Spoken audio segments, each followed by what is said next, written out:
নমস্কার বন্ধুরা, কেমন আছেন? আশা করি ভালো আছেন, সুস্থ আছেন। আমিও অনেকটা ভালো আছি। তো আজকে আমি রান্না করব সানডে স্পেশাল চিকেন কারি।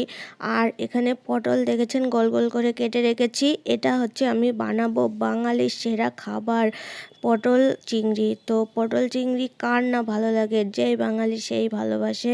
আর এর সঙ্গে আরও একটা জিনিস ভালো লাগে, ভালোবাসে তো মাটন হলে বেশ ভালো জমতো।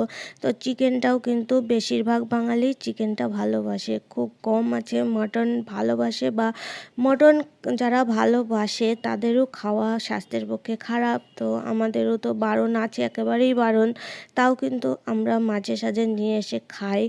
তো চিকেনটাই বেশি খাওয়া হয়, সেই জন্যে আমি বলেছিলাম মাটন আনতে, তো চিকেনে আনলো। সুগারটা বেড়েছে আপনাদের দাদাভাইয়ের। আর এদিকে দেখেন মাছ